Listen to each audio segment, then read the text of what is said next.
आज आपण या सिलेबस असलेला पाणिनीय शिक्षा नावाचा एक पेपर पाहणार आहोत, जो तुम्हाला 30 मार्कासाठी असणार आहे. पूर्ण पेपर तुम्हाला 70 मार्काचा असणार आहे. 70 मार्कापैकी तुमचं डिवायडेशन असं आहे की 30 मार्काला तुम्हाला पाणिनीय शिक्षा हा जो ग्रंथ आहे पाणिनींचा, त्या ग्रंथातील काही प्रश्न येणार आहेत, जसं की सप्रकरण श्लोकाचा अनुवाद करा वगैरे वगैरे. त्याने काही 10 मार्काचे प्रश्न असतील, ज्याच्यावर एका वाक्यात तुम्हाला उत्तर वगैरे लिहायचे. त्यापैकी आज आपला फोकस असणारे पाणिनीय जो 30 मार्काचा आहे, आणि बाकीचे जे 40 मार्क आहेत ते तुम्हाला समाज प्रकरणासाठी आहेत. ठीक आहे. समाज प्रकरणाचा विचार तुम्ही कदाचित केलाच असेल, नसेल केला तर आपण एक त्याच्यात कोर्स पण घेणार आहोत आणि संक्षिप्त एक क्लासमध्ये संपूर्ण समासाचं विवरण आपण करणार आहोत. आजचा फोकस असणार आहे पाणिनीय शिक्षा. आपल्या भारतीय संस्कृतीमध्ये 4 वेद आहेत आणि त्या वेदांचं रक्षण करण्यासाठी वेदांगी निर्माण झाले. किती वेदांग आहेत तर सगळ्यांना ठाऊक आहेत, 6 वेदांग आहेत. कुठले कुठले हे विचारायचं झालं तर तुमच्यापैकी ज्याला माहित असेल ते सांगू शकतात. आहे का कोणाला माहित की सांगू मीच? शिक्षा, कल्प,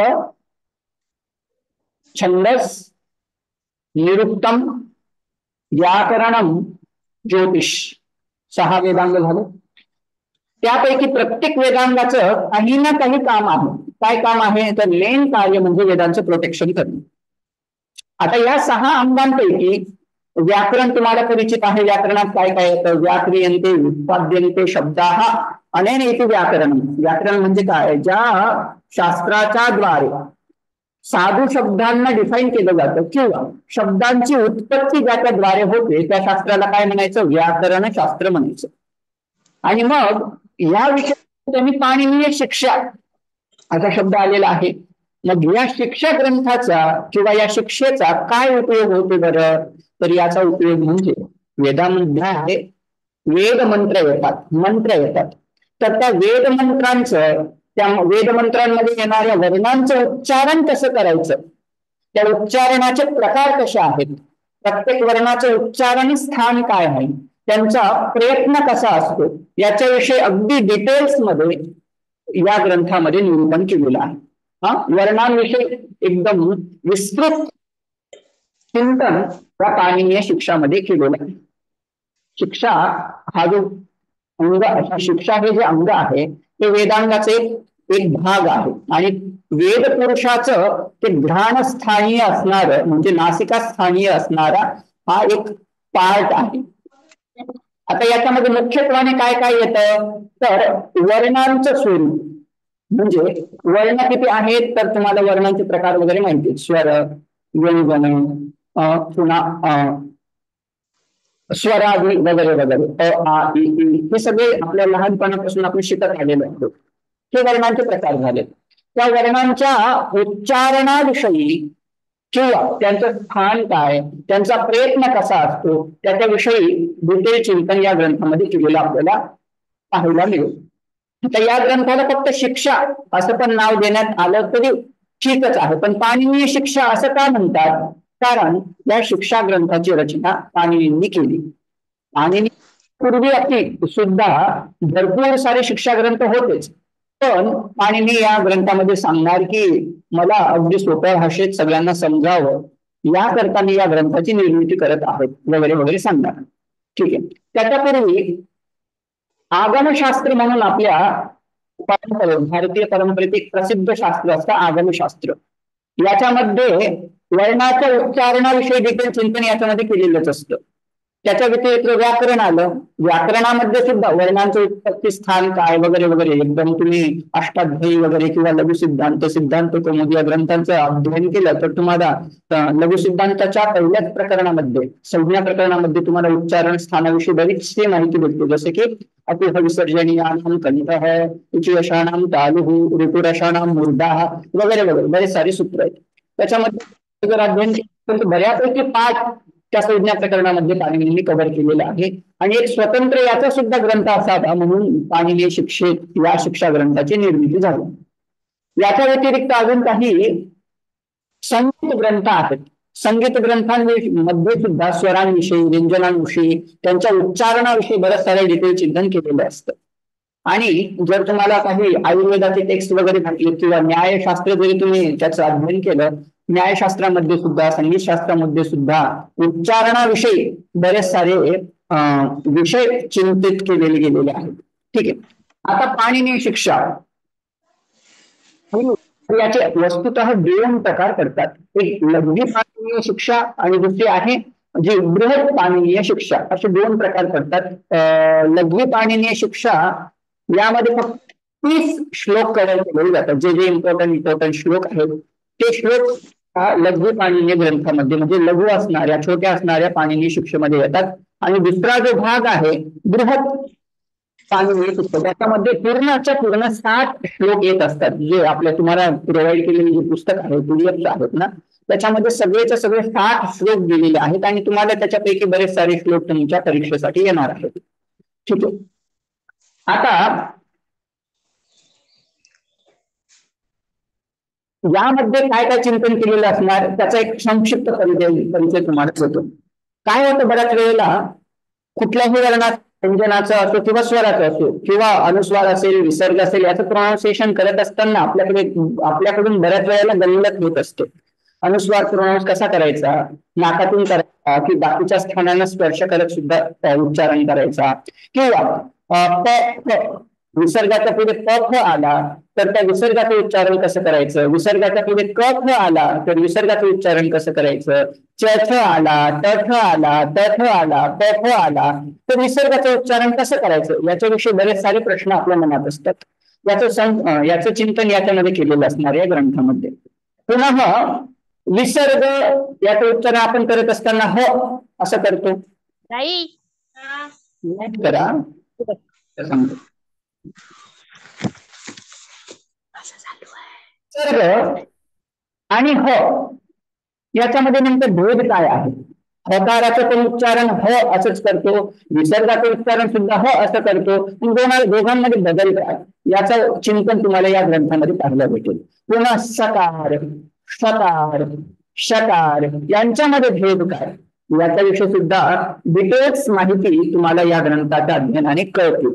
ठीक आहे. हे एकदम संक्षिप्त, याच्यापैकी बराचसा भाग तुम्हाला याच्यामध्ये पाहायला भेटेल, या ग्रंथामध्ये पाहायला भेटेल. याच्या व्यतिरिक्त सुद्धा ऋ असेल, र असेल, ल असेल, अनुनासिक ल असेल, य असेल, अनुनासिक य असेल, यांच्यातले भेद वगैरे काय हे तुम्हाला चांगल्यापैकी याच्याने कळतील. आता आपण लहानपणात ज्या वेळेला बाराखडी वगैरे शिकलो त्यावेळेला वर्ण असा शब्द आपल्याला ऐकायला मिळायचा. वर्ण म्हणजे नेमकं काय हो, तर वर्ण्यंते व्यक्तम ध्वन्यंते किती वर्ण म्हणजे काय, याचा अर्थ होतो ज्यांचं स्पष्टतया उच्चारण केलं जातं ना त्याला वर्ण म्हणायचं. पुन्हा एकदा सांगतो, वर्ण्यंते ध्वन्यंते किती वर्ण. वर्ण्यंते स्पष्टतया ध्वन्यंते म्हणजे ज्याचं स्पष्टपणे उच्चारण केलं जातं त्यांना वर्ण म्हणायचं. अशा वर्णाचे किती प्रकार असतात बरं, मुख्यत्वाने 2 प्रकार आपण घेऊया. कुठले 2, एक तर स्वर आणि दुसरा वर्णाचा प्रकार म्हणजे व्यंजन. आता स्वर म्हणजे काय हो, स्वयं राजन्ते इति स्वराः म्हणजे काय, ज्यांचं उच्चारण करण्यासाठी आपल्याला कुठल्याही अन्य वर्णाचं सहाय्य न घेता ज्यांचं उच्चारण केलं जातं, जे स्वयं राजन्ते म्हणजे काय, जे स्वतः प्रकाशमान असतात, ज्यांना कोणाची, जसं की सूर्याचं उदाहरण बघा, वेदांत सोडा, जनरली जर सूर्य पाहिला तर सूर्य हा स्वभावतः प्रकाशमान आहे.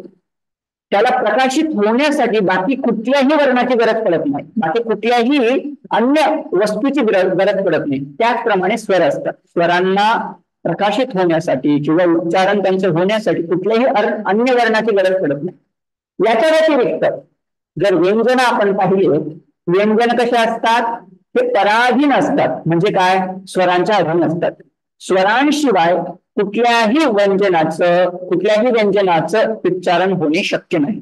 म्हणजे काय, स्वर स्वयं राजन्ते स्वराः ते स्वतः प्रकाशित होतात किंवा त्यांचं उच्चारण करण्यासाठी कुठल्याही अन्य वर्णाची गरज पडत नाही. पण या विरुद्ध व्यंजन जे असतात ना त्यांचं उच्चारण होण्यासाठी त्यांना स्वरांची अपेक्षा असते. एवढा भाग कळलाय.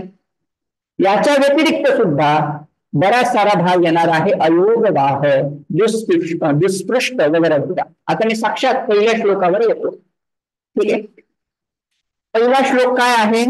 अथ शिक्षां प्रवक्ष्यामि पाणिनीयं मतं यथा शास्त्रानुपूर्वं तद्विद्यात् यथोक्तं लोकवेदयोः, असा श्लोक आहे.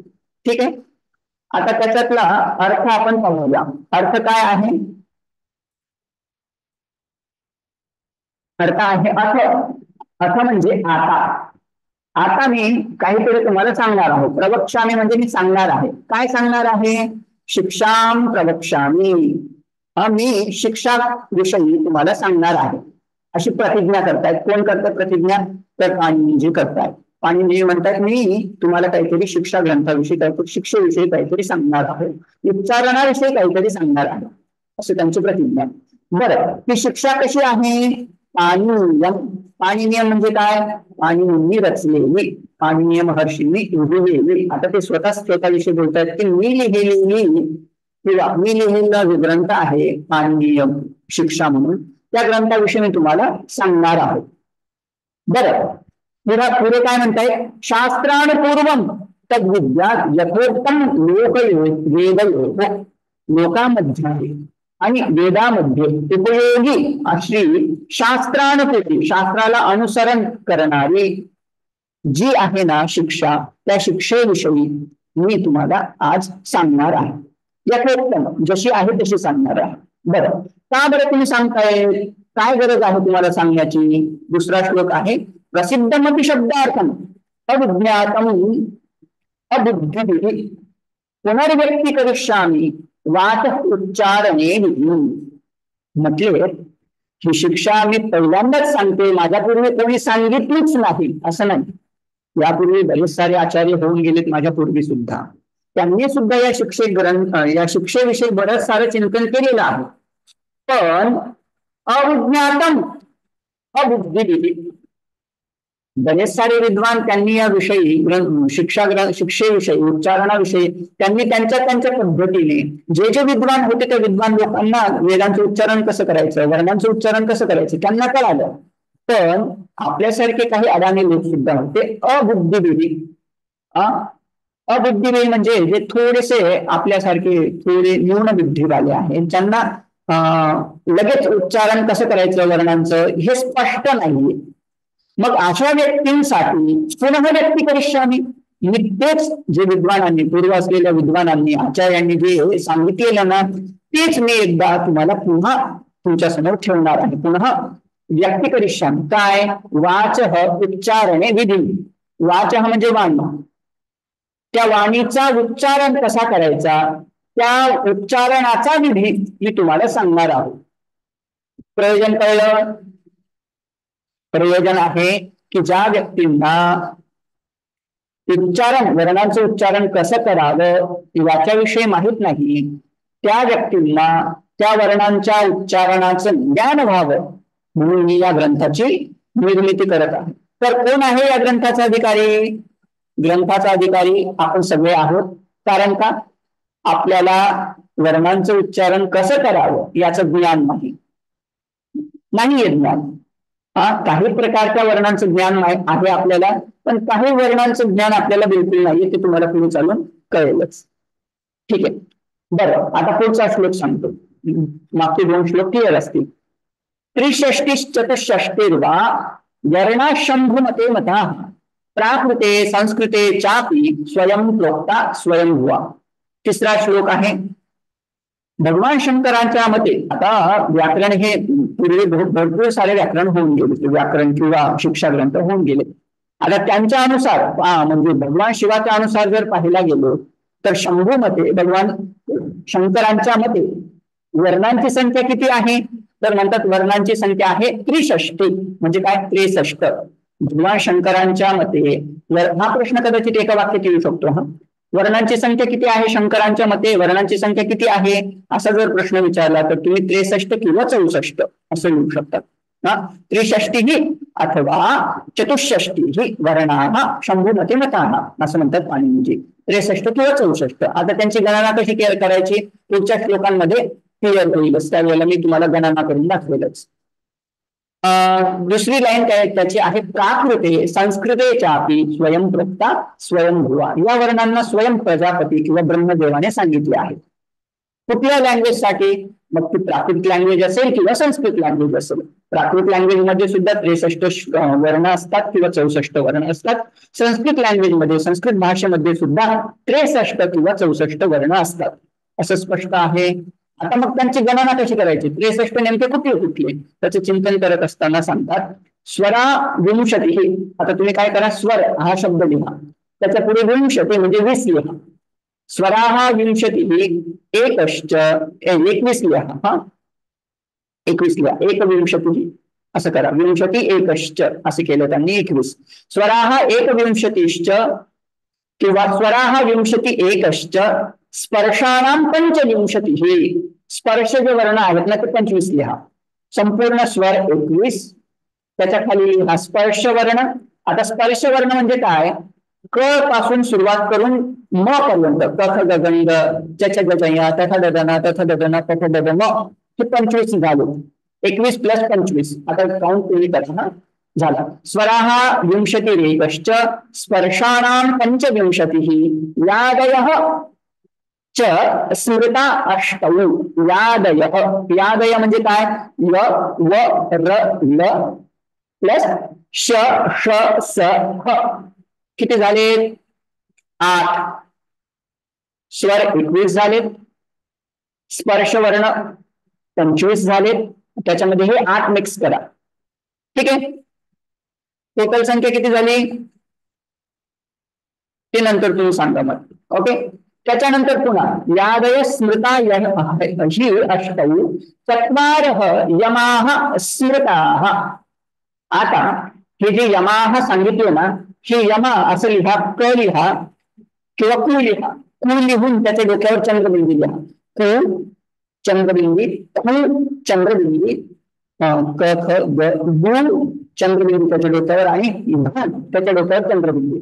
हे 4 लिहा, त्यांना यमा म्हणतात. आता हे प्राकृत लँग्वेज मध्ये आपल्या मराठी भाषेमध्ये नाही, हिंदी भाषेमध्ये सुद्धा नाही. संस्कृत मध्ये आहेत का? संस्कृत मध्ये आपल्या लौकिक संस्कृत मध्ये नाहीयेत, पण वैदिक संस्कृत मध्ये याचा प्रयोग केला जातो. म्हणून तुम्ही हे म्हणजे पाठ केले किंवा विसरलात काही तरी चालेल, फक्त असं याद ठेवा की 4 यमाहा. यमा कोणते? को खो हे 4 यमाहा, ज्यांच्या डोक्यावर चंद्रबिंदू लावून को खो या 4 यांना यमाहा म्हणतात, यम म्हणतात यांना. एवढं लक्षात ठेवा. एवढं क्लिअर? हा चौथा श्लोक क्लिअर आहे. चौथ्या श्लोकामध्ये पुन्हा एकदा रिपीट करतो. स्वरा 21, स्वर 21 आहे. स्पर्शानां पंचविंशती म्हणजे 25 स्पर्श वर्ण आहेत. यादयः तु अष्टौ स्मृताः. यादय म्हणजे य र ल व श ष स ह हे 8 प्लस 4 यमाः. आता 21 + 25 + 1 + 4 तुम्ही गणित करत चला. अजून पुढचा श्लोक त्याच्यात इन्क्लूड करायचा आहे. अनुस्वारः विसर्गश्च अपौ चापि पराश्रितौ दुष्पृष्टश्चेति विज्ञेयो उकारः कृत एव च. अजून त्यांनी काही काउंट सांगितलं. काय? अनुस्वार एक, विसर्ग है 2, अप आणि विसर्गाच्या पुढे जर क यस असेल ना, त्या विसर्गाला जिव्हा मूल्य म्हणतात. जिव्हा मूल्य ते 2 प्रकारची जिव्हा मूल्य, हे पण त्याच्यात काउंट करा. आणि दुष्पृष्ट, दुष्पृष्ट म्हणजे काय? तर त्याच्याविषयी जरा चिंतन असं आहे की दक्षिण म्हणजे लकार हा स्वर तुम्हाला मराठीमध्ये लकार ल आणि अळ असा एक प्रकार असतो बघा. तो ल म्हणजे दुष्पृष्ट, दुष्पृष्ट. हा त्या लकाराला दुष्पृष्ट म्हणतात. मराठीमध्ये आपण जे अळ येतो ना ते दुष्पृष्ट. बरं, त्याच्या विशेष जाणून घ्यायचं असेल तर पुढे श्लोकांमध्ये येणारच आहे दुष्पृष्ट म्हणजे काय. ठीक आहे. तो काउंट करा. अनुस्वार 1, विसर्ग 2 आणि प आणि प आणि अप हे 2 काउंट करा पुन्हा त्याच्यात. आणि पुन्हा दुष्पृष्ट ल याला 1 काउंट करा. आणि ऋ हा जो संस्कृत मध्ये एक्स्ट्रा स्वर येतो ना, आणि ओके ल असतो, त्याच्या खाली ऋकारासारखं साईन असतं, तो स्वतंत्र स्वर आहे. आता त्याचे सुद्धा प्रकार सांगतात. लकार प्लुत येईल. आता जर काउंट केली संख्या तर बघा, ज्याचं गणित चांगलं असेल त्याने काउंट करा, अनम्यूट करा वाटल्यास. 25, 21 स्वर प्लस 25 स्पर्श वर्ण किती झाले? 46 बरोबर. त्याच्यात पुन्हा 8 यादय इन्क्लूड करा, किती झाले? 54. त्याच्यात पुन्हा यमाहा काउंट करा, 58. अनुस्वार 49, विसर्ग 59 7 आणि अप हे 2 62 आणि दुष्ट लकार 63 आणि प्लुतवाला 64. आता हा प्लुतवाला स्वर जर पकडला तर 64, त्याला जर सोडलं तर किती होणार? 63. झालेत का? शंभू मध्ये भगवान शंकराच्या मध्ये किती वर्ण असतात? 63 किंवा 64. 63 किंवा ज्या वेळेला लृ पकडला म्हणजे त्याचा प्लुत स्वर जर एक्सक्लूड केला, सोडला तर 63 आणि त्याला धरून जर मोजले तर 64. झालं एवढं क्लिअर? हा, प्रश्न असेल विचारा. बोला. शुभदाजी अनम्यूट करा.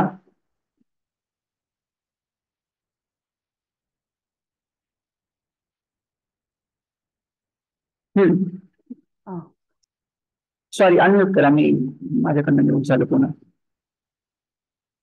अनम्यूट करा पुन्हा. सॉरी. हा, तर हे स्वर जे 21 म्हटलंय त्यांनी, तर त्यांनी काय म्हटलंय की अ इ रू यांचे दीर्घ प्लुत, ह्रस्व दीर्घ प्लुत, म्हणजे त्याचे 12 झाले. त्याच्यानंतर ऋकार जो आहे ह्रस्व प्लुत, ए ओ ऐ औ यांचे ह्रस्व दीर्घ प्लुत, अशा प्रकारे 22 होतात. त्यांनी 21 म्हटलंय, ते कळलं नाही सर.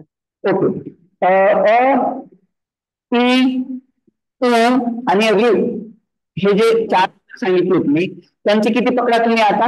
ह्रस्व दीर्घ प्लुत म्हणजे 4 ह्रस्व 4 दीर्घ 4 प्लुत किती झाले? 12. त्याच्यानंतर ए ऐ ओ ऐ यांचे 8 पकडा. हो, किती झाले? 20 झाले. 8 20 झालेत का? तो असतो ना, तो असतो असं पण मत आहे. आणि शंभू मध्ये तो प्लुत सुद्धा पकडला जातो. ह्रस्व तर किती होतात? 21 स्वर होतात. आणि जर पकडला तर 22 होतील. पण 22 सध्या आपण एक्सक्लूड करतोय, कारण त्यांनी श्लोकामध्ये स्वतंत्रतया घेतलाय की वस्तुतः 21 स्वर आहे, पण प्लुतवाला लृ सुद्धा इन्क्लूड केला जातो. क्लिअर? हो. आणखीन अनुनासिक आणि अननुनासिक भेद जे असतात ते ह्याच्यात पकडलेले नाहीयेत का? पुढे स्थानतः ते भान पकडला जाईल. आता फक्त सांगितलं त्यांनी. ओके, धन्यवाद. हा, आता यांचं उच्चारण कसं होतं? वर्णांचा उच्चारण प्रकार कसा करायचा, कसं त्यांचं उच्चारण होते, त्याच्यासाठी काय काय एफर्ट्स घ्यावे लागतात, त्याच्यासाठी पुढचा श्लोक आहे. आत्मा विद्या समित्यार्थान मनोयुंते विवक्षया मनः कायाग्निमाहन्ति सप्रेरयति मारुतम. ठीक आहे.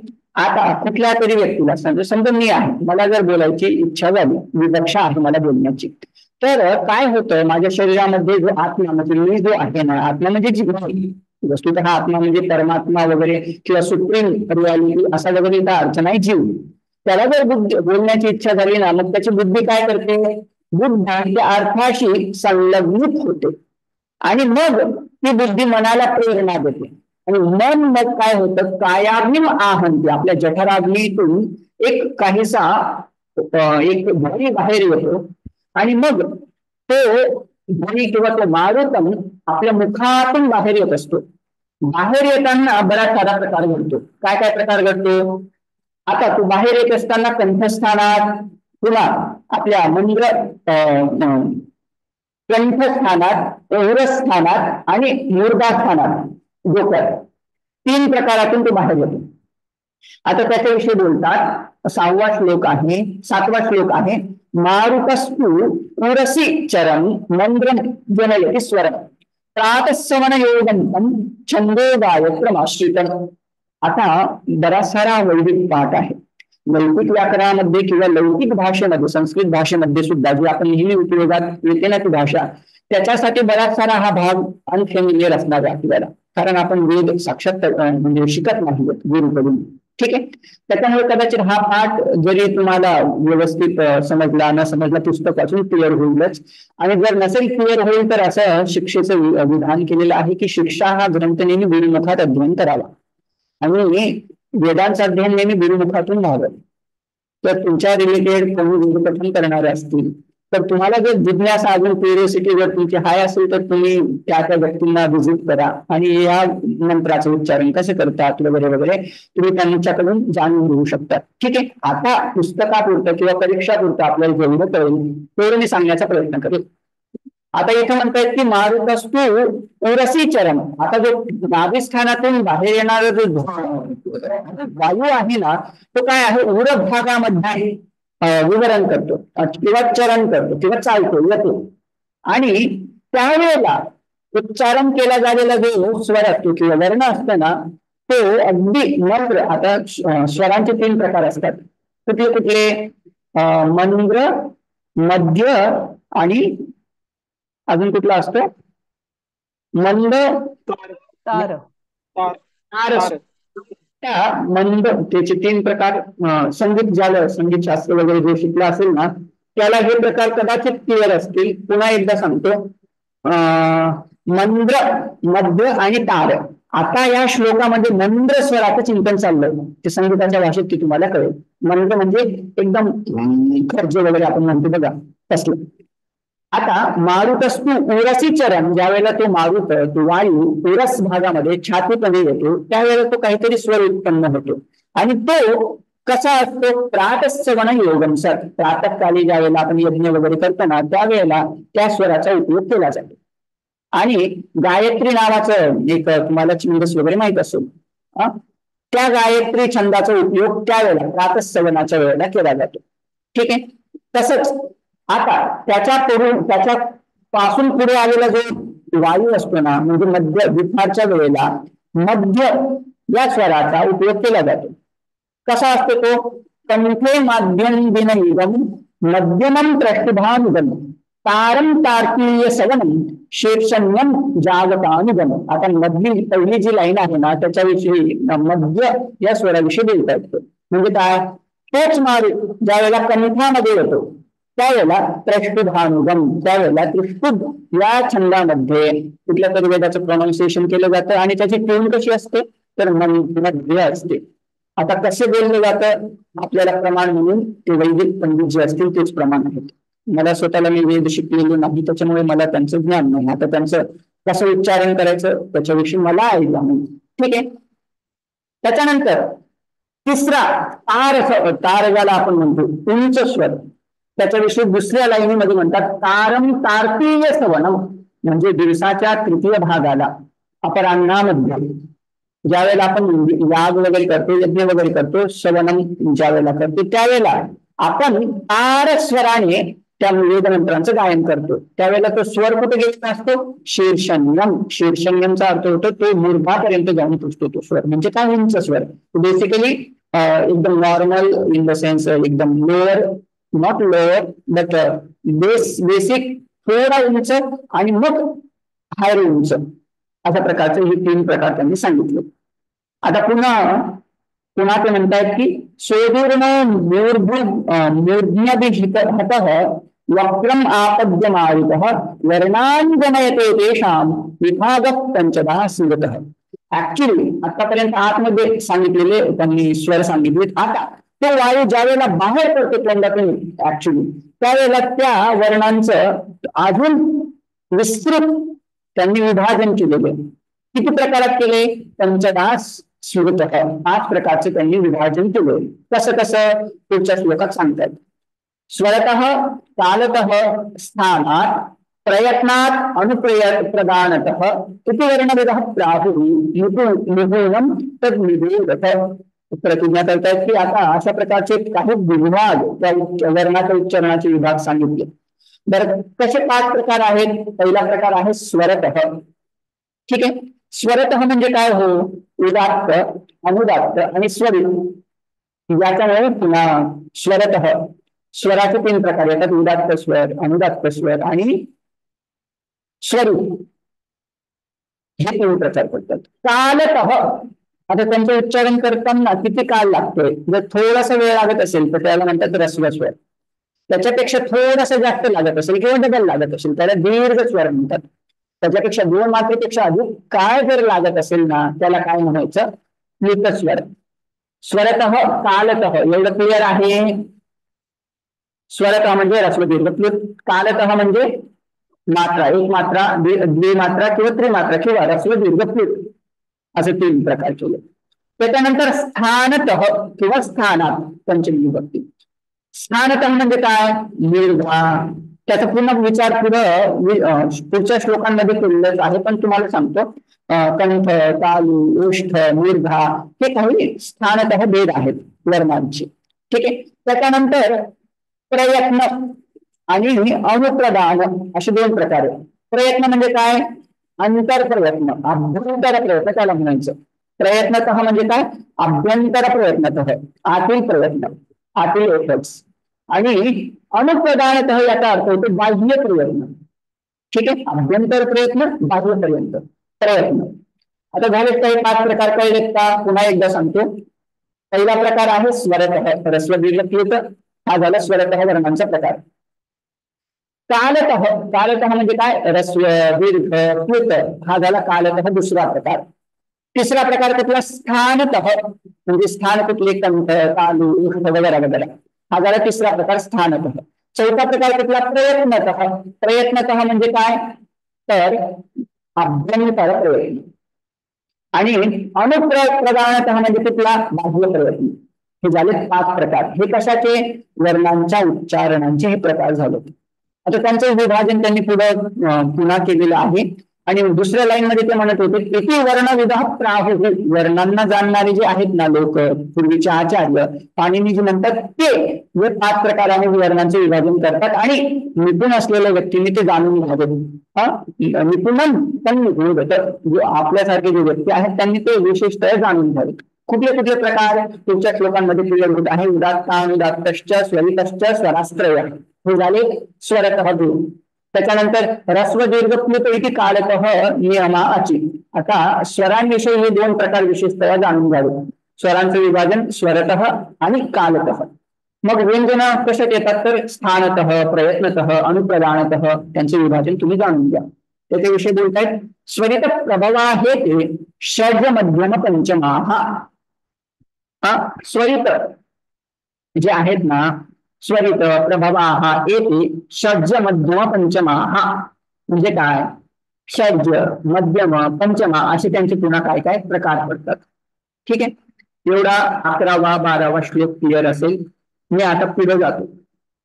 उदात्ते निषाद गांधारौ अनुदात्त ऋषभदैवतै स्वरित प्रभवा हे ते षड्ज मध्यम पंचमाः म्हणजे काय? उदात्ते निषाद आणि गांधार.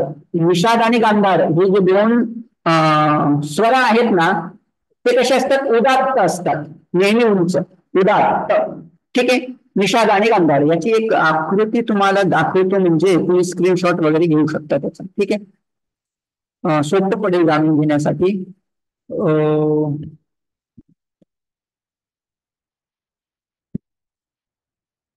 याच्यात तुम्हाला जरा सांगतो. उदात्ते निषाद गांधार. आता हे 3 उदात्त, स्वरित आणि अनुदात्त अशी आकृती दिलेली. ठीक आहे, त्याच्यामध्ये उदात्त कुठले कुठले दाखवले त्यांनी? वर गेलेला हा जो बाण आहे ना, गांधार आणि निषाद, हे जे 2 स्वर आहेत ना, हे उदात्त कॅटेगरीमध्ये होतात. ठीक आहे, स्वरित हा कुठले कुठले जे नॉर्मल आहेत ते कुठले कुठले? षड्ज, मध्यम, पंचम. ठीक आहे, षड्ज, मध्यम, पंचम. ते कशाने सांगितले? स्वरित प्रभवा हे ते षड्ज, मध्यम, पंचम हे 3री लाईन त्यांनी सांगितलं.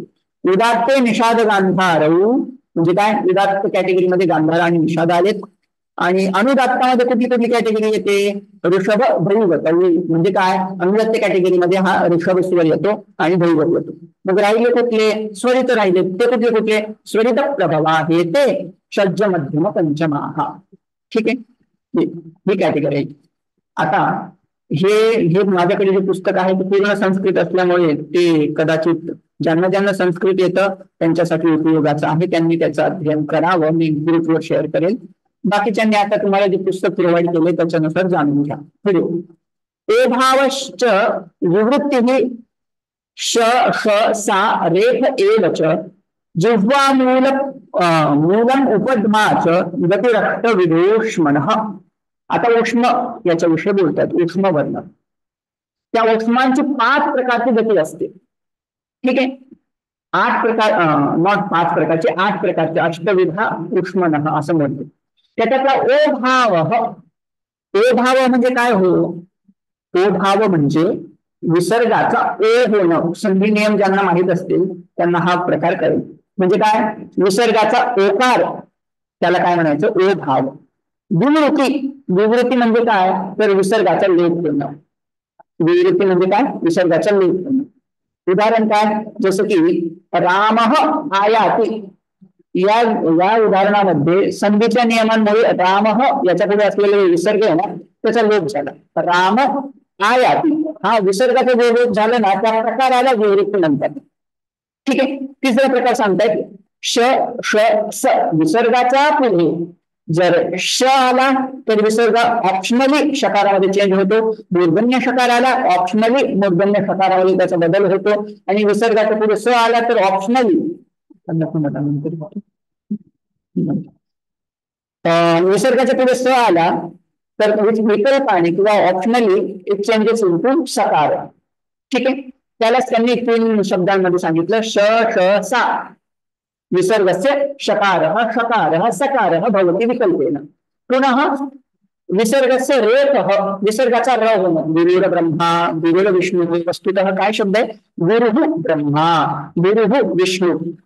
हे विसर्गाचे 8 प्रकार ते सांगतायत. कुठला विसर्गाचा ओ होणं विसर्गाचा लोप होणं विसर्गाचा श होणं विसर्गाचा श होणं विसर्गाचा स होणं विसर्गाचा र होणं विसर्गाचा जिव्हामूल होणं आणि विसर्गाचा उपध्मानीय होणं. 8 प्रकार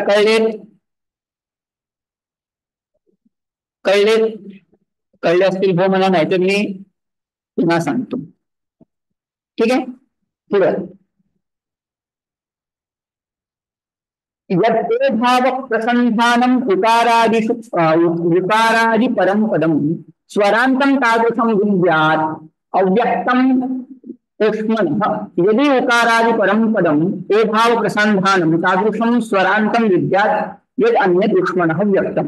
आता त्याच विवरांचे तुम्हाला शॉर्ट मध्ये सांगितलं ना की विसर्गाचं ए होणं विसर्गाचा लोप होणं त्याच्यासाठीचे उदाहरण काहीतरी देत आहेत. ते तुम्ही वाचून आता तुम्हाला कळू शकतात. तुम्ही फक्त हे विसर्गाचे 8 प्रकार जे आहेत ना त्यांची नावं लक्षात ठेवा. विसर्गाचा ओ होणं विसर्गाचा लोप होणं विसर्गाचा श होणं स होणं स होणं विसर्गाचा र होणं विसर्गाचा पुन्हा कथ उपध्मानीय होणं आणि जिव्हामूल्य होणं हे 8 प्रकार लक्षात घ्या. त्यांचं विवरण यांनी पुन्हा केलेलं आहे की रामोस्ती वगैरे त्याचा विसर्गाचा काय होणं ओ झालेला आहे रामोस्ती.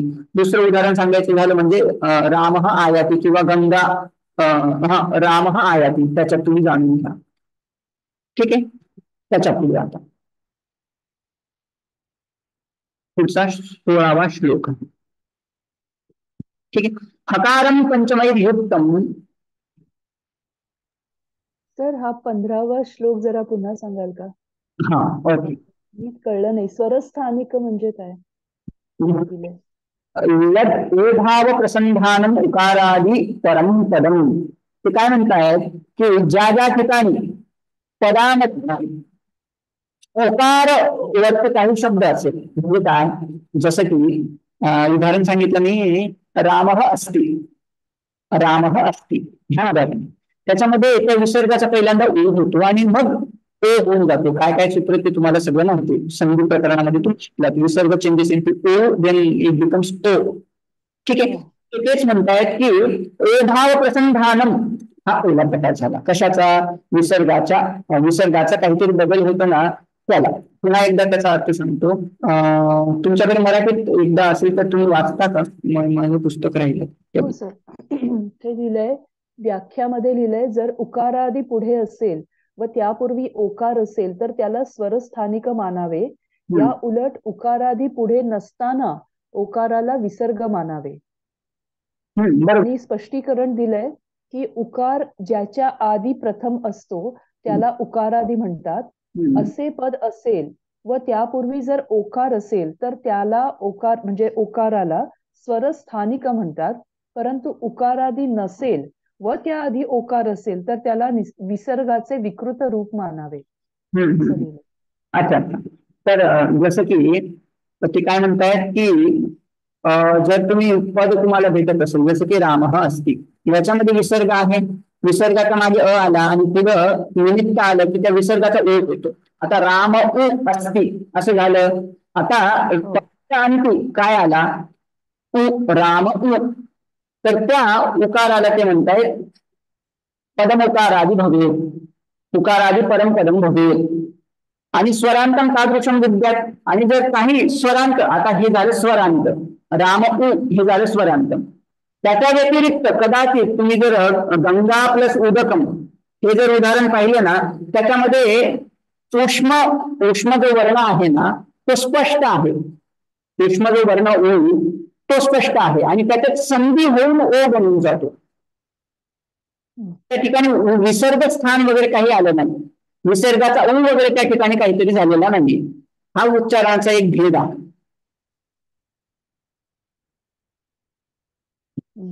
आता विसर्गाचं संपला. आता हकाराविषयी ते बोलतायत. हकार कथम उच्चारणीय इथे हकारम पंचमैर्युक्तम याच्यात काय श्लोक आहे 16वा ना. हकारम पंचमैर्युक्तम अंतस्थादिष्ट संगीतम उरस्यंतम विजानीयात कंठम आहु असंगीतम. आता ते काय म्हणतायत? हकार जो आहे ना पंचमैहि युक्तम अंतस्थायिश्च संयुक्तम. ते म्हणतात पंचमैहि युक्तम. पंचम कोण? कोकिलाज. यस. हे आता शुभदाजीने विचारलं ना ते क्लॅरिटी आली नाही असं ते उकार असं पुढं माग ते काय ते उदाहरण म्हणजे देऊन सांगाल का? म्हणजे ते समजत नाहीये त्याचं काय अर्थ लिहिलंय असं. किंवा तुम्ही नॉर्मल आपली भाषामध्ये सांगा. नॉर्मल हे उदाहरण तुम्हाला जास्तीत जास्त वैदिक उदाहरण असल्यामुळे नॉर्मल मध्ये तुम्हाला म्हणजे जसं तुम्ही नॉर्मल हे मराठीत लिहिलं तरी कळत नाही. जर उकारादी पुढे असेल तर त्यापूर्वी ओकार असेल तर हे म्हणजे खूपच जास्त कन्फ्युजिंग वाटायला लागलंय. अच्छा अच्छा.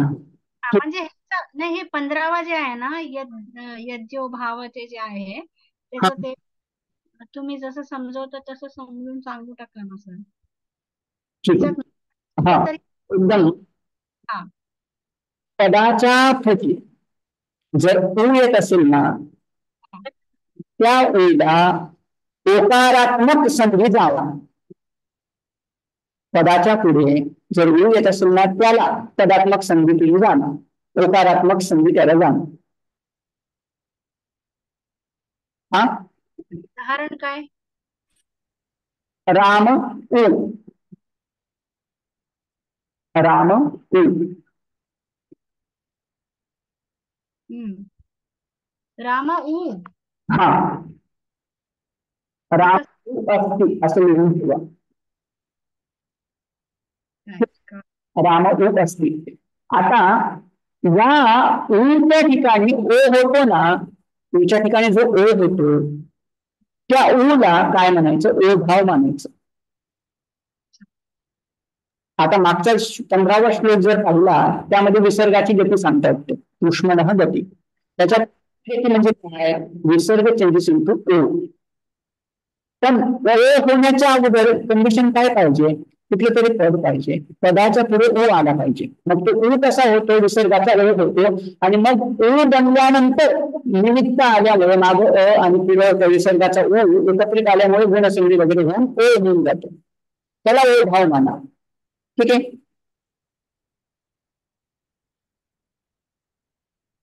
सर लिहिताना कसं लिहायचं मग? हा, हे तुम्हाला निसर्गाची गती वगैरे एवढं क्लिष्ट वगैरे काही विचारणार नाही. तुम्हाला काय विचारलं जाईल, वर्णांचे प्रकार लिहा, त्यांचे उच्चारण स्थान किती किंवा त्यांचा स्वरतः कालतः भेद किती ते वगैरे विचारलं जाईल. हे तुम्हाला एकदम एक भावाचे उदाहरण सांगा किंवा त्याचं रकाराचं विसरली सांगा, हे वगैरे तुम्हाला परीक्षेत नाही विचारलं जाईल. हा ठीक आहे. हे सिलेबस आहे म्हणून हे सगळेच्या सगळे श्लोक मी एक एक श्लोक घेतोय. वस्तुतः आजच सगळं पाणी शिक्षा संपवायची होती पण वाटत नाही शक्य आहे, पण मी प्रयत्न करतो अर्धी तरी आसन ठेवतो. हकारादि पंचमयुक्तम अंतस्थाविष्ट संगीतम. आता हकाराच्या उच्चारण स्थानाविषयी ते बोलतात. हकार याच्या पुढे जर पंचमयुक्तम पंचम वर्ण जर त्याच्या पुढे येत असतील, जसं की न म किंवा मूर्धन्य न, हे पाचवे वर्ण म्हटले जातात. ठीक आहे. त्यावेळेला ते पुढे वर्ण आल्यानंतर अंतस्थाविष्ट संगीतम उरस्यंतम विजान यात कंठम आहुः असंयुतम. त्यांचा योग, त्या हकाराचा योग ज्या वेळेला यांच्याशी होतो ना त्यावेळेला त्यांना उरस्यम विजानलं, त्यावेळेला त्यांना उरस्य म्हटलं जातं.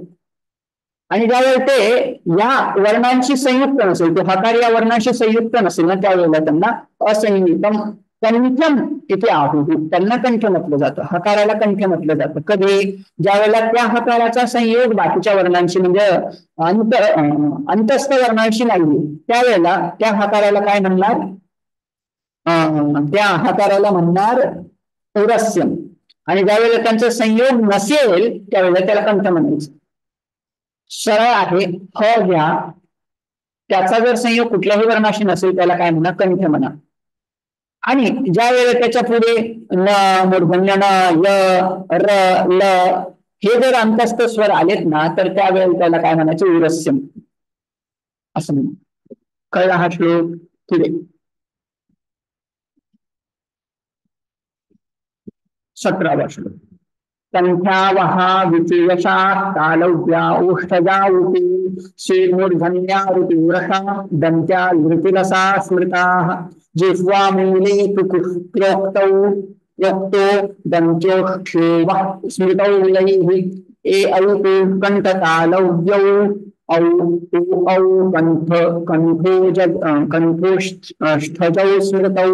आता हे 2 श्लोक एक साथ वाचायचे असतात. त्याच्यामध्ये त्यांनी पुन्हा उच्चारण स्थानाविषयी सांगतायत की काय, अ आणि ह यांचं उच्चारण स्थान काय आहे. अ आणि ह त्याचे उच्चारण स्थान आहे कंठ. कंठातून त्याचे उच्चारण होते म्हणून त्यांना कंठ वर्ण म्हणायचं. कुठले कुठले, अ आणि ह.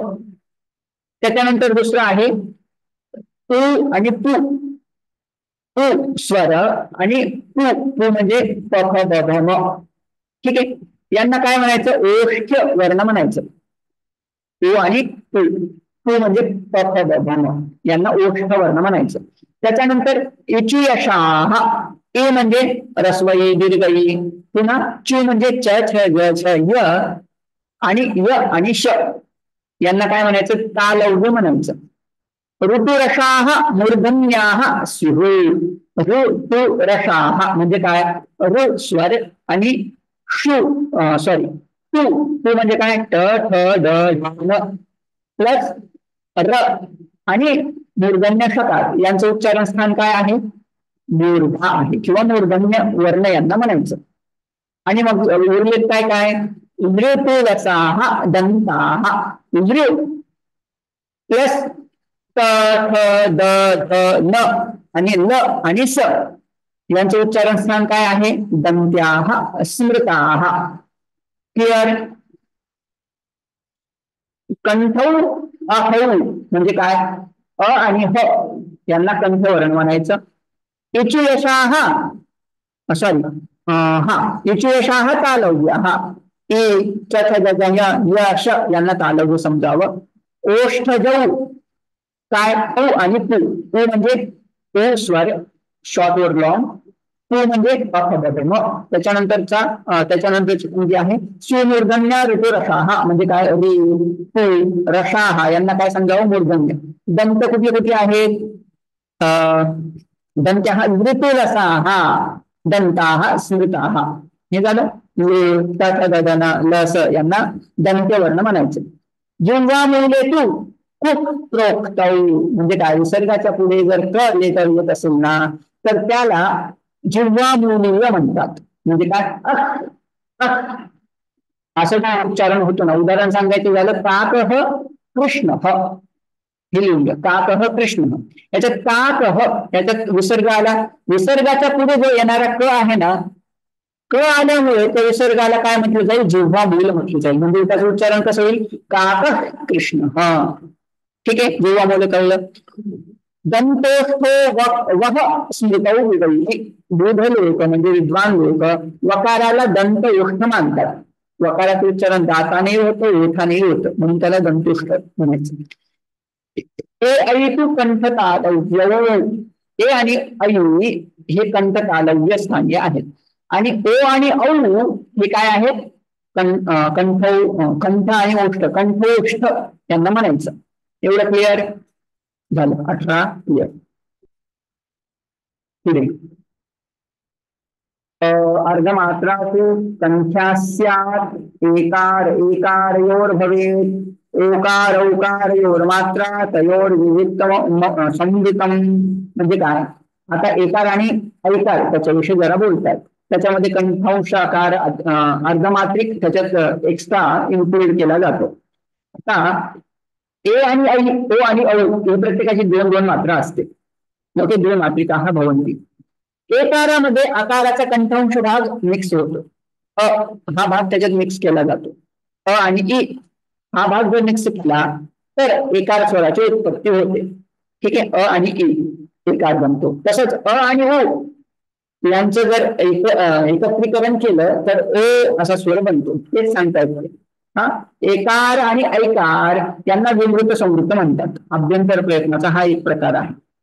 आणि ओकार आणि औकार त्याचं सुद्धा त्या द्विमात्रिका कसं जाणून घ्यावं. अ आणि ओ त्याने मिळून ए बनतो. विमृत संवृत्तम ओकार औकारयोः मात्रा. ठीक आहे, अगला संवृतम मात्रिकम ज्ञेयः विवृतम तु द्विमात्रिकम. संवृतम जे काही संवृत्त आहेत ना, संवृत्त असे जे काही वर्ण आहेत ना त्यांचं काय समजावं, एक मात्र जाणावी. आणि विवृत्त ज्याच्या उच्चारणाच्या वेळेला आपलं घशामुळेचं जे गलबील असतं ना ते पूर्णपणे जर ओपन होत असेल ना त्याचं उच्चारण स्थान द्विमात्रिक असतं. घोषाः तु कुठला श्लोक 19. घोषाः तु संवृताः. जेवढे काही घोषस्थानीय वर्ण आहेत ना ते सगळे संवृत्त. आणि सर्वे अघोषाः विवृताः स्मृताः. सगळेचे सगळे अघोष जे आहेत ना ते विवृत्त स्थानीय जाणावेत. ठीक आहे, त्याच्यानंतर स्वराणाम उष्मणाम चैव विवृतम करणम स्मृतम विद्योते विवृतौ एंगौ ताभ्याम ऐतौ तथैव च. स्वराणाम उष्मणाम चैव सगळ्या स्वरांचं आणि उष्म जे वर्ण आहेत ना त्यांचं उच्चारण स्थान काय जाणावं, विवृतम असं जाणावं. आणि काय तेद्योती ए आणि ओ हे जे आहेत ना त्यांचं उच्चारण स्थान कसं जाणावं ते म्हणतात तेद्योती विवृत्तौ एंगौ. ए म्हणजे ए आणि ओ यांचं त्याच्यापेक्षा विवृत्त जाणावं. म्हणजे काय विवृत्त विवृत्त तर विवृत्ततम 3 प्रकार, 3 कॅटेगरी, 3 डिग्रीज करा. सगळ्या स्वरांचं विवृत्त असं स्थान ठेवा. त्याच्यानंतर ए आणि ओ त्यांचं थोडस विवृत्त तर ठेवा. आणि ऐ आणि औ याचं विवृत्त तर ठेवा. झालं पुढं. अनुस्वारयमानांच नासिकास्थानमुच्यते अयोगवाः विज्ञेया आश्रयस्थान भागिनः.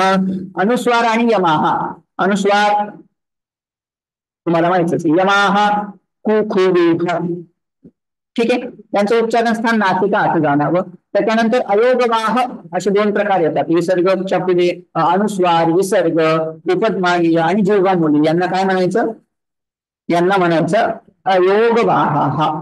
आता ते अयोगवाहाचं उच्चारण कसं करायचं त्याच्याविषयी ते बोलतात की यांच्या पुढे मागे कुठला वर्ण येतो त्या पुढच्या मागच्या वर्णाला अनुसरून त्या अयोगवाहांचं उच्चारण करायचं असतं. उदाहरण म्हणजे काय, जसं की विसर्गाच्या पुढे क ख आला तर त्या विसर्गाचं उच्चारण ह न करता असं करतात. जसं की काक कृष्ण ह. जर विसर्गाच्या पुढे प आला त्यावेळी त्या विसर्गाला विसर्ग न म्हणतात, त्याला उपमानीय विसर्ग म्हणणार आणि त्याचं उच्चारण कसं होणार अप असं उच्चारण होणार. तर ते आश्रय स्थान भागीन असतात, म्हणजे त्याच्या पुढे कुठला वर्ण आहे त्याला अनुसरून त्यांचे उच्चारण करायचं असतं. त्याच्याविषयी पुन्हा त्याच्या अनुस्वाराच्या उच्चारणाविषयी थोडस बोलतात. त्याच्यासाठी 23वा श्लोक आहे. अलाबुना निर्घोषो दंतमूल्य स्वराननु अनुस्वारस्ति कर्तव्यो नित्यम शशेषु च. म्हणजे काय, अनुस्वाराचं उच्चारण करत असताना तुम्ही अलाबू म्हणजे एक मोठा भोपळा पाहिला आहे ना, त्या भोपळ्याचा वीणा वगैरे बनवतात. त्या वीणाचा जसा आवाज येतो ना तसा अनुस्वाराचं उच्चारण झालं पाहिजे. म्हणजे काय, अनुस्वाराचं उच्चारण करत असताना अगदी नाकातून झालं पाहिजे, त्याच्यासाठी कुठल्याही स्थानाला स्पर्श नाही केला पाहिजे वगैरे वगैरे. पण अनुस्वारस्ति कर्तव्य हा नित्यम ह र श श स. आता पुन्हा एकदा जाणून घ्या, विसर्गा अनुस्वाराच्या पुढे जर वर्गीय व्यंजन येत असेल तर इट डिपेंड्स, अनुस्वाराचं उच्चारण चेंज होतं. जसं की उदाहरण देतो, एक गंगा हा शब्द गतावरावर मी जर अनुस्वार ठेवला त्यावेळेला त्या अनुस्वाराचं उच्चारण मी कसं करतोय, गंगा असं करतोय. कारण का, कारण त्याचं उच्चारण हे पर सवर्ण असतं. म्हणजे काय, पुढचा वर्ण कुठल्या वर्गातील आहे, जर तो क वर्गातील असेल तर त्या अनुस्वाराचं उच्चारण लिंग असं करायचं असतं. त्याच्यामुळे गंगा. जसं की घंटा हा शब्द वर अनुस्वार दिला ना, आता त्या अनुस्वाराचं उच्चारण कसं करायचं असा जर प्रश्न असेल तर पुढचा वर्ण कुठला आहे, त्या वर्गातील. म्हणून नकार त्या वर्गाचा असल्यामुळे त्या अनुस्वाराचं उच्चारण कसं होईल, त्या मूर्धन्य नकारासारखे होईल. ठीक आहे. पण अनुस्वाराचं उच्चारण नासिक्याने करायचं. कधी करायचं, जर जर त्या अनुस्वाराच्या पुढे जर ह येत असेल किंवा र येत असेल किंवा श येत असेल, स येत असेल, मूर्धन्य षकार येत असेल ना, तर परत सवर्ण वगैरे करायची गरज नाही. पुढचा वर्ण कुठला आहे तसं त्याचं उच्चारण करण्याची गरज नाही. अनुस्वार जसा आहे ना तसं नित्य तसं उच्चारण करायचं. म्हणजे काय, केवळ नासिकेने त्याचे उच्चारण करायचं. एवढं कळलं. जसं की कंस असा शब्द महाराष्ट्रात जर कधी तुम्ही पाहिलं, महाराष्ट्रात किंवा धारावीकडे तर यांचं प्रोनाऊन्सिएशन ते वेगळंच करतात. जसं की कंस, वस्तुतः कम न उच्चारण नाही पाहिजे आणि कम न पण त्याचा आला नाही पाहिजे. कारण का, अनुस्वाराच्या पुढे स आहे. अनुस्वाराच्या पुढे जर ह येत असेल, अनुस्वाराच्या पुढे र किंवा श श स यांच्यापैकी कुठलेही वर्ण असेल तर त्याला सवर्ण फॉलो करायचा नाही. अनुस्वाराचं उच्चारण जसं विण्याचा जसा आवाज असतो ना वगैरे, तसं नाकातून त्याचं उच्चारण झालं पाहिजे. हा एक नियम त्यांनी सांगितलं. अनुस्वारे विरुद्धातु विरामे चाक्षरद्वये द्विरोष्ठे तु विगृह्णीयात् यत्र उकार वकार योग. याच्याविषयी ते म्हणतात अनुस्वारे परेसती अथवा विवृत्त्या म्हणजे संधीचा अभाव असेल, विरामे म्हणजे अक्षरांचा विराम असेल, अक्षरद्वये अक्षर म्हणजे संयुक्त अक्षर जर वर्ण असेल, संयुक्त अक्षर जर पुढे असेल किंवा ओकार वकार योग ओकार किंवा वकार जर पुढे असेल ना तर विगृह्णीयात् म्हणजे काय, त्यावेळेला ओष्ठांचा स्पर्श नाही झाला पाहिजे. त्याचं उच्चारण करत असताना ओठ टेकले नाही गेलं पाहिजे, त्याच्यामध्ये भेद असला पाहिजे ओठांमध्ये. कधी कधी अनुस्वार पुढे असता, विवृत्ती पुढे असता, विराम पुढे असता, अक्षरद्वय पुढे असता वगैरे वगैरे. हे तुम्ही वाचून तुम्हाला कळू शकता. आता वर्णांचं उच्चारण कसं केलं पाहिजे त्याच्याविषयी अगदी महत्वाचा श्लोक कदाचित तुम्हाला हा भाषांतरासाठी विचारला जाईल. व्याघ्रियता हरेत पुत्रान दंष्ट्राभ्याम नती पीडयेत भवितात्पतन वेदाभ्याम तद्वद वर्णान प्रयोजयेत. ज्याप्रमाणे व्याघ्री असते ना, किंवा आपल्याला लौकिक उदाहरण पाहायचं झालं तर कुत्री किंवा मांजर, ते आपल्या मुलांना जर ज्या वेळेला घर चेंज करायचं असतं त्यावेळेला ती तोंडात धरून येते. पण तोंडात धरून येत असताना अगदी सावधगी असते. म्हणजे काय, तिच्या दाताने दंष्ट्राने म्हणजे दाढेने त्या मुलाला काहीच त्रास होत नाही. दंताभ्याम नत पिरोय. पुन्हा ती कशाची काळजी घेते, की माझं पिल्लू माझ्या तोंडातून पडून गेलं नाही याची काळजी ती जशी घेते ना, त्या तद्वत वर्णान प्रयोग ये. त्याचप्रमाणे आपल्याला सुद्धा डोक्यात पाहिजे की अरे बाबा मी त्या वर्णांचा अगदी अशी उच्चारण करत असताना मी काळजी घेते की नाही. त्या आता उच्चारणाविषयी बरेच सारे श्लोक येणार आहेत. अजून 10-15 मिनिटात मी संपवतो. यथा सौराष्ट्रिका नारी अक्रम विभाषते एवं रंगः प्रयुक्त व्याख्ये अरा एव खेदया. आता सौराष्ट्रिका जी नारी असते ना, ती उच्चारण करत असताना, नकाराचं उच्चारण वगैरे करत असताना ती वेगळ्या प्रकारे उच्चारण करते. जसं की वाक्यम आहे तक्रम, तक्रम असा शब्द आहे, तिथं म आला त्याचा अनुस्वार वगैरे होतो. पण ती अनुस्वार याचा उच्चारण करत असताना अनुस्वार इथे न म्हणता ती काय करत असते, तक्रम तक्रम असं उच्चारण करत असते. त्याप्रमाणे रंगाहा प्रयोक्तव्या हे अरा य खेदयाः. एक वैदिक उदाहरण देता येते. खे अरान इव खेदयाः. आता काहीतरी समजून हवंय. त्या अरा या शब्दाच्या डोक्यावर काय येतं, बिंदी येते. ठीक आहे. हे अराम इति खेदया इव खेदया. त्याप्रमाणे वर्णांचं या रंग वर्णांचं उच्चारण झालं पाहिजे. आता रंगाचे बरेच सारे प्रकार आहेत. ते पुन्हा स्वराच्या अनुसार किंवा व्यंजनाच्या अनुसार पुन्हा त्याच्यात बदल होतात. जसं की पाणिनींचे एक शिक्षासूत्र आहे, ते म्हणतात दीर्घात अति समानपदे. महान इंद्र असं एक उदाहरण. महान इंद्र. आता महान याच्यात न आला, हलंत न आला, त्याच्या पुढे स्वर आला, त्यावेळेला तो स्वर पुढे असताना या नकाराचा अनुनासिक होऊन जातो त्यांच्या शिक्षणानुसार. ते काय म्हणतात, इंद्रा, त्याच्या इंद्रावर तुम्ही अनुबंधी काय म्हणतात त्याला, अर्धबिंदी देणार आणि त्याचं उच्चारण बदलत. ठीक आहे. अनुनासिक त्याचं उच्चारण करायचं नकाराचं. महान इत्यादी भाषते. त्यावेळेला त्याप्रमाणे पुढचा वर्ण कुठला आहे त्या वर्णाला अनुसरून मागच्या मकाराचं किंवा नकाराचं उच्चारण करायचं असतं. ठीक आहे. रंगवर्णन प्रयुंजीरन प्रयुंजीही काय श्लोक आहे याच्यात, टायपोज आहेत माझ्या याच्यात. 27वा ना.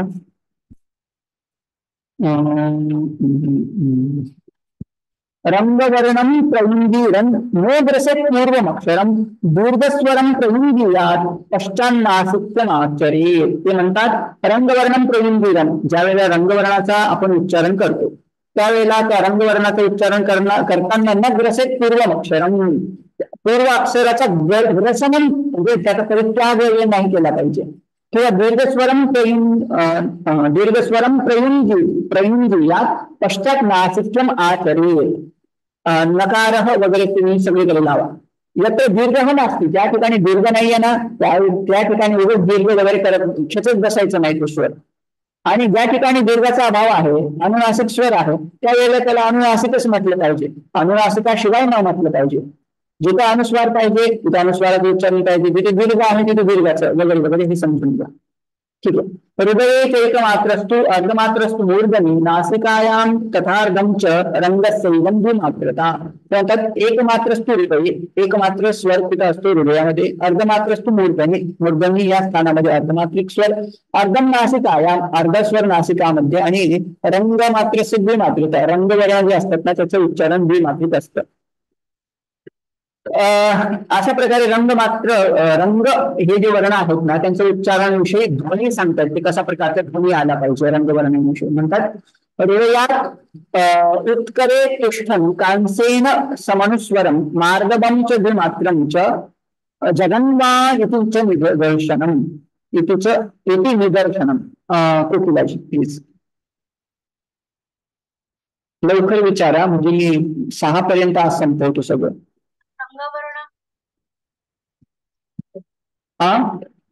रंगवर्ण काय?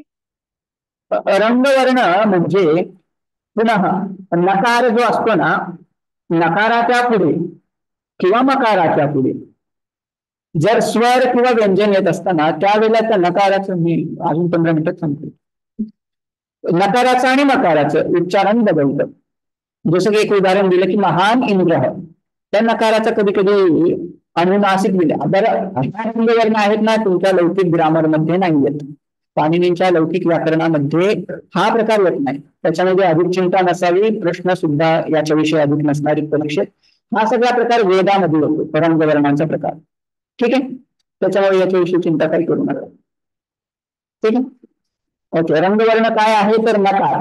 नकाराच्या पुढे जर काही, जसं की अहरह, तो नकार रकारामध्ये चेंज होतो. कधी अहह अहम अहम, तिथं नकाराच्या जागी रकार होतो अहर असा बनून जातो.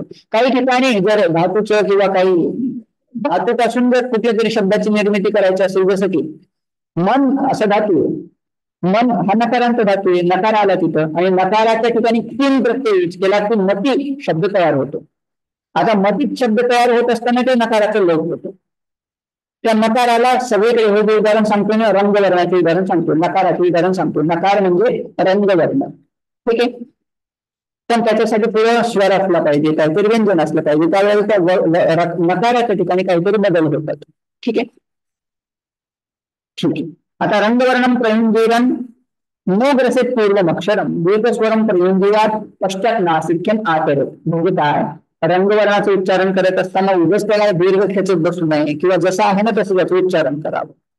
त्याच्या पुढचा स्वर, त्याच्या मागचा स्वर रस्व असेल तर त्याचं उच्चारण रस्व वगैरे केलं पाहिजे वगैरे. आता त्याच्या वर्णासाठी कसा काळ आवश्यक असतो त्याच्याविषयी बोलतात. हृदय एक मात्र असतो, अर्धमात्र असतो, मूळ वगैरे हा श्लोक सांगितला 29. त्याचं उच्चारण ध्वनी कसा असतो, त्याचा आवाज कसा यावा त्याच्याविषयी बोलताना हृदयात उत्करी तिष्ठन तामसेन समनुस्वरन मार्गवम मात्रमच जगन्मान तिथे निदर्शन. म्हणजे काय, हृदयात त्याचं उच्चारण चालू असताना त्याचा आवाज कसा यावा, ज्यावेळेला कांस्य पात्र असतं त्याच्यावर थोडासा आहत केला की त्या कांस्य पात्राचा जसा आवाज येतो ना तसा याचा आवाज यावा.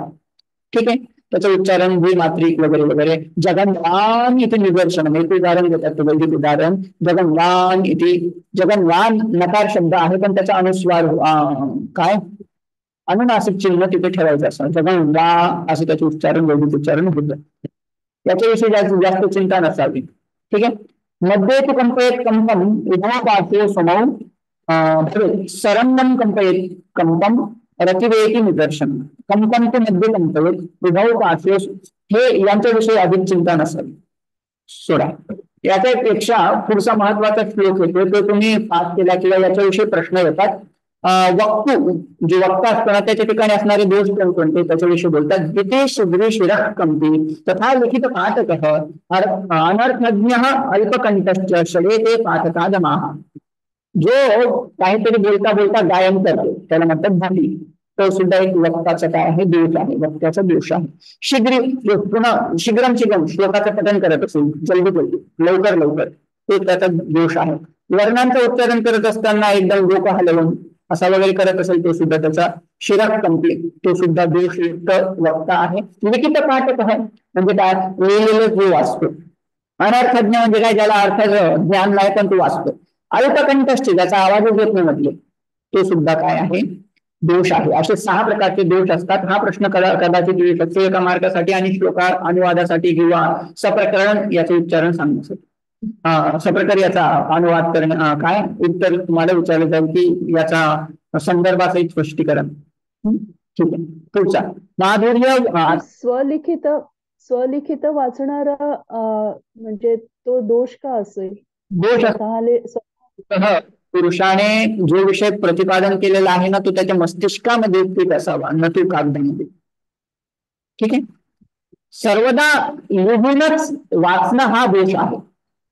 प्रसंगानुरूप जर व्याख्यान मोठा आहे, तुमचं 1 तासाचा वर्ग आहे आणि मग तुम्ही काहीतरी नोट्स काढून जर तुम्ही सांगत असाल तर तो दोष नाहीये, तो गुणच योग्य. ठीक आहे. पण नेहमीच तुम्हाला तर लिहूनच काहीतरी सांगावं लागत असेल तर तो दोष म्हटला जातो. आता गुणाविषयी बोलतायत. गुण कुठले कुठले 6 गुण सांगतात पुन्हा. माधुर्यम अक्षरम वक्ती पदच्छेदस्तु सुस्वरम धैर्यम लय समर्थम च षडेते हा गुणा. बोलण्यामध्ये माधुर्य असावं, महाप्राण यांचं उच्चारण सम्यक व्हावं. ठीक आहे. अक्षर व्यक्ती म्हणजे काय, तुम्ही कुठलाही अक्षर बोलत असताना तो स्पष्ट असावा, व्यक्त असावा. सुस्वर त्याच्यात विदात्त अनुदात्त जिथं जिथं व्यक्तीची आवश्यकता आहे तसा असावा. पदच्छेद योग्य ठिकाणी करावा. धैर्येण वक्तव्यम धैर्ययुक्त बोलावं. आणि लय समर्थनम लयामध्ये कदाचित एकदम हळूहळू, कदाचित द्रुत गती, कदाचित विलंबित गती असं नसावं. एका स्वरात व्यवस्थित यावं. हे झाले 6 गुण. आणि काय काय दोष होऊ शकतात उच्चारण करताना, त्यांच्या विना उच्चारण आपल्याला करायचं. काय काय, शंकितम भीतम उद्भृष्टम अव्यक्तम अनुनासिकम काकस्वरम शिरसी गतम तथा स्थान विवर्जितम. शंकितम म्हणजे काय, याचं उच्चारण ऋकार करायचं की रकार करायचं, याच्याविषयी शंका असणं किंवा शंकेने युक्त हा सुद्धा एक दोष म्हटला जातो. भीती, काहीतरी डोक्यात भीती आहे आणि भीतीने काहीतरी श्लोकाचं उच्चारण चाललंय. भयक्रांतम एव नस्यात्. ओके. उद्भृष्टम म्हणजे काय, अनावश्यकता म्हणजे आवश्यकता असेल तर कार स्वरात गायन करावं, जर आवश्यकताच नसेल उगाच वरचा स्वर लावत असेल त्याला काही अर्थ नाही. उद्भृष्टम नस्यात्. अव्यक्तम म्हणजे स्पष्टता नसणं. अनुनासिकम उगाच एकदम नाकात बोलणं. काकस्वरम म्हणजे कर्कश आवाजात बोलणं. शिरसिगम म्हणजे एकदम मूर्धा एकदम कर्कश शिरसिगम असा स्वर जाणं. स्थानविवर्जितम म्हणजे उच्चारण स्थानाला सोडून काहीतरी बोलणं. हे झालीच काहीतरी पुन्हा उच्चारणाविषयी काही दोष. पुन्हा उपांशुदष्टम त्वरितम निरस्तम विलंबितम गद्गदिदम प्रगीतम निष्पीडितम ग्रस्त पदाक्षरम च वदेन्न दीनम नतु सानुनास्यम. उपांशु म्हणजे काय, ज्याचा आवाजच येत नाही, अश्रव्यम. ठीक आहे. त्यांचं दृष्टम म्हणजे काय, अनुनासिकानाम उच्चारण रस्व नीच भाव, त्यांचं रस्व दीर्घ भाव वगैरे. निरस्तम स्थानस्य करणस्य च अपकर्ष यथावर उच्चारण भाव. निष्ठुरम याला म्हणतात. निस्वरम म्हणजे काय, अथवा निरस्तम म्हणजे काय, निष्ठुरम. विलंबितम म्हणजे काय, उगाच लांबवणं, खेचणं. गदगदिदम म्हणजे काय, स्वरभंग होणं. रडताना कधी कधी बोलतात बघा, त्याला गदगदित. प्रगीतम म्हणजे काय, मध्ये गीताचा अवलंब. हे काय रिपीट होतंय ना, ज्या वेळेला पाठकाच्या दोष सांगितलेत ना, त्या दोषांपैकीच हे काही आहेत. ठीक आहे. द्विनम सानुनास्य म्हणजे काय, अनुस्वार बोलणं. प्रातपथे नित्यम उरस्थितेन स्वरेन शार्दूल रूपेण मध्यंदिने कंठगतेन चैव चक्राव्य संकोभितम संविधेन. म्हणजे काय, प्रातःकाली आपला आवाज हा उरस्थितेनं म्हणजे काय, जसा सिंहाचा बछडा जसा हुंकार करतो ना, त्याच्या हुंकाराप्रमाणे प्रातःकाली आपल्या वैदिक उच्चारण असावे. पुन्हा मध्य म्हणजे मध्यान्ह काळी जो चक्रवाक पक्ष असतो ना, त्या चक्रवाक पक्षाप्रमाणे आपले उच्चारण असावं. आणि संध्याकाळी कसं उच्चारण असावं त्याच्याविषयी बोलतात की तारम तु विद्यात सवनम तृतीयम शिरोगतम तच्च सदा प्रयोज्यम मयूर हंसान्यमृत स्वराणाम तुल्येन नादेन शिरस्थितेन. सायंकाळच्या वेळेला जसं मयूर किंवा हंस हे जसं उच्चारण करतात, आपल्या अगदी शिरस्थानी त्यांचं उच्चारण, त्यांचा स्वर जातो ना, त्याप्रमाणे त्यांचं उच्चारण असावं. पुढचं अचोस्पृष्टा गणस्त्वेषण कुठं गेला हा 38वा. एक मिनिट.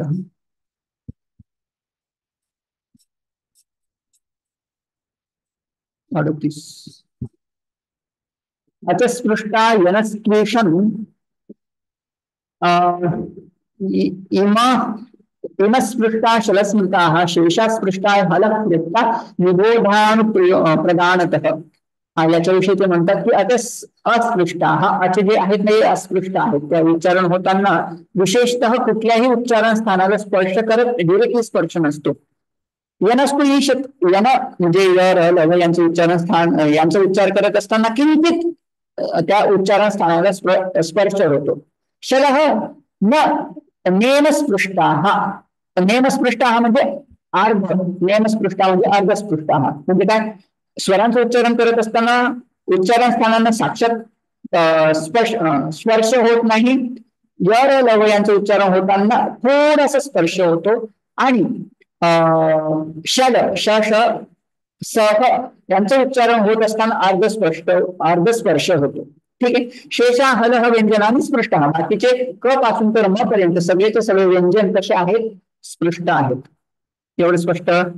यमोनुनासिका नह्रो नादिनो ह झषस्मृताः ईशन्नादा यनो जश्च श्वासनस्तु खपादयः. यमः अनुनासिकाः, यमंगननम हे अनुनासिक आहेत. ख आणि कर्र यांना काय म्हणायचं, त्यांना म्हणायचं हकार आणि रेप यांना कदापि अनुनासिक त्यांचा कदाचित कधीच त्यांचा अनुनासिक स्वर नसतो. ख झषः यांना काय म्हणायचं, नाद स्वर म्हणतात. ठीक आहे. ईशन्नादाः यनः यन जे आहेत ना यरलव त्यांना ईशन्नाद म्हणतात. जष्ट श्वसिनः तु खपादयः. जकारः श्वासीन असतो, श्वसी असतो. आणि खपा न यणश्च झषश्च ईशन्नाद. यण म्हणजे यर लव, झष म्हणजे काय मृदू व्यंजन, ते सगळेचे सगळे ईशन्नाद, त्यांचा ईशन्नाद असतो. आणि श्वसिनः तू खपादय म्हणजे काय कठोर व्यंजन जे आहेत ना त्यांना श्वसी म्हणा. ठीक आहे. ईशन श्वासान चरो विद्यात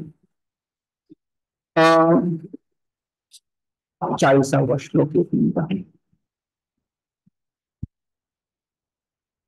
हा गोर्धामयुत प्रचक्षते दाक्षिपुत्र पाणिंदना येनेदम व्याप्तम भूमी. चरह म्हणजे चटत चटत कपैश सर हे जे आहेत ना हे ईशन श्वासन, त्यांच्यासाठी किंचित श्वासाची गरज पडते, म्हणजे त्यांना काय म्हणायचं अल्पप्राण म्हणायचं. हा बाकीचे महाप्राण वगैरे. एकच गोध म्हणजे वर्ण प्रत्येक वर्गातलं दुसरं अक्षर आणि चौथं अक्षर ख छ त आणि घ ढ ढ भ आणि शेष यांना महाप्राण म्हणायचं. एकच गोर्धाम प्रचक्षते म्हणजे यांचं उच्चारण जर व्यवस्थित केलं तर तो व्यक्ती कुठल्या स्थानात प्राप्त होते गोर्धाम. त्याच्याविषयी आता पुढच्या श्लोकांमध्ये सांगतील. ठीक आहे. प्रचक्षते पाणिनीना लोके व्यापितम अशा प्रकारचे उच्चारण स्थानाविषयी सांगणारे हे शास्त्र पाणिनींनी या जगात प्रदान केलं वगैरे. छंद पारवती वेदस्य हस्ते कल्पवत पठ्यते ज्योतिषामयनम चक्षु. हे 2 श्लोक महत्वपूर्ण आहेत आणि सगळ्यांच्या परिचयाचा आहे, त्यांच्याविषयी बोलण्यात काही म्हणजे सगळ्यांना माहितच आहे, त्याच्यामुळे काही सांगत बसत नाही.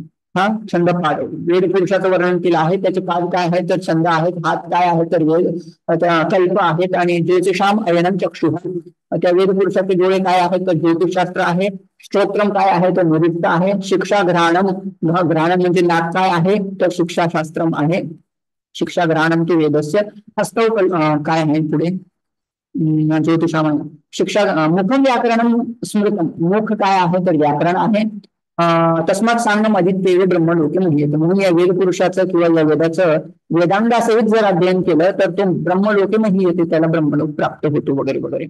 याच्या व्यतिरिक्त आता त्यांच्याविषयी बोलतायत. कितवा श्लोक पाहिला आपण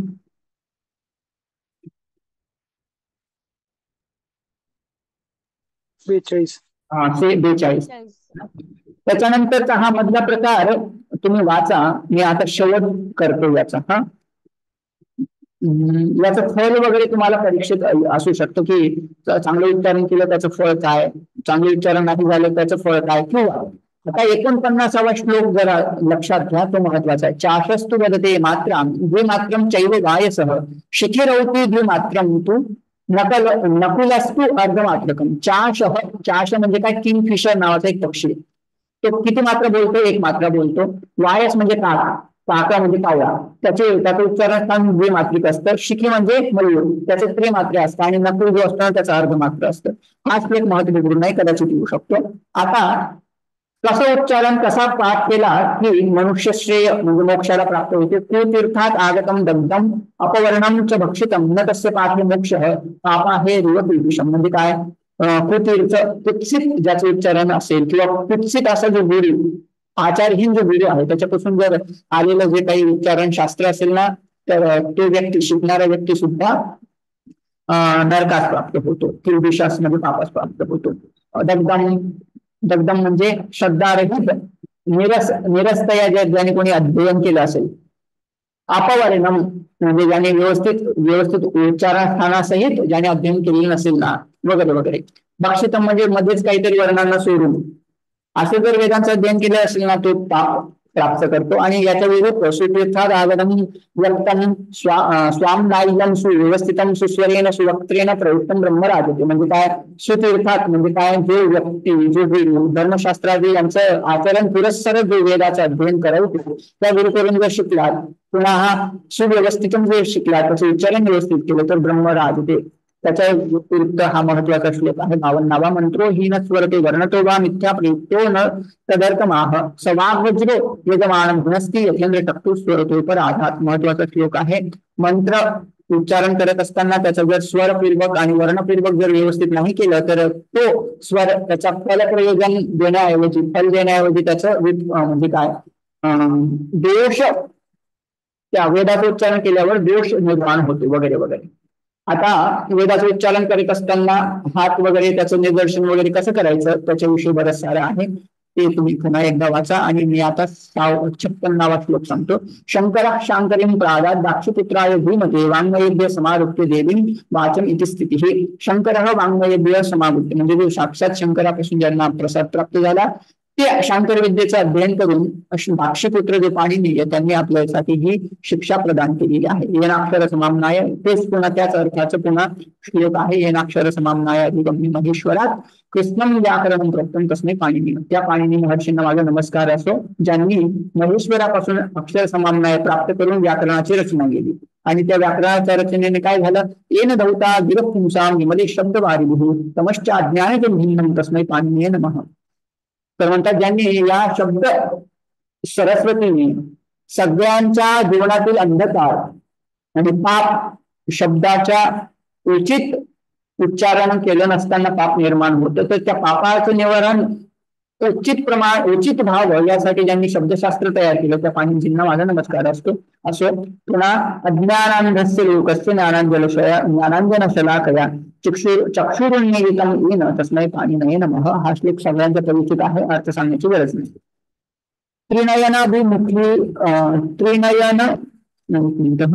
त्रिनयनमभिमुख निःसृताम् इमां इह पठित प्रयतश्च सदा द्विजः स भवति धनधान्य पशुपुत्र कीर्तिमान अतुलं च सुखम समश्नुते विवेकी बोलते. आता याच्यात त्यांनी पूर्ण याचा फल सांगितलेला आहे. जो पुरुष या पाणिनीय ग्रंथाचं उचित अध्ययन करतो तो धनधान्य पशुपुत्र कीर्तिमान भवती अतुलम सुखम च समश्नुते, त्याला एक अप्रतिम किंवा अगणित सुख त्याला प्राप्त होतं. याचा ग्रंथाचा महिमा त्यांनी सांगितला. ठीक आहे, 60 श्लोक आपण थोडक्यात एका तासामध्ये 1.5 तासामध्ये पाहण्याचा प्रयत्न केला. याच्याविषयी जर कोणाला प्रश्न असतील तुम्ही निस्संदेह ग्रुपमध्ये टाका. ग्रुपमध्ये मी तुम्हाला उत्तर देण्याचा प्रयत्न करेन. ठीक आहे.